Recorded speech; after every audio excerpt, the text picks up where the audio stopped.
Пришли на объект, оцениваем будущий ремонт и увидели нюанс.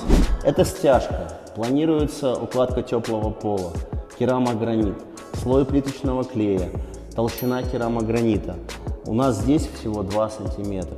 При укладке чистового пола дверь просто-напросто не будет открываться. Что с этим делать? Нужно убирать либо слой стяжки, либо вообще ее убирать и заново делать. Обратите на это внимание, когда будете получать ключи.